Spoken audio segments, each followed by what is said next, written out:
بسم اللہ الرحمن الرحیم۔ السلام علیکم ورحمۃ اللہ وبرکاتہ۔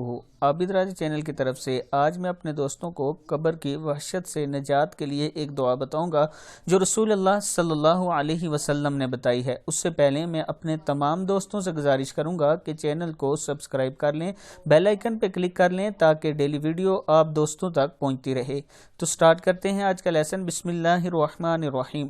رسول اللہ صلی اللہ علیہ وسلم نے فرمایا، جو شخص ہر روز 100 مرتبہ یہ دعا پڑھے، لا الہ الا اللہ الملک الحق المبین۔ کیا ہے؟ لا الہ الا اللہ الملک الحق المبین۔ یہ دعا پڑھے تو اس کو فکر و تندرستی سے نجات ملے گی، قبر کی وحشت سے نجات ہوگی، مال و دولت سے نوازا جائے گا اور اس کے لیے جنت کے دروازے کھول دیے جائیں گے۔ کنز الاعمال کی 5055 حدیث ہے یہ۔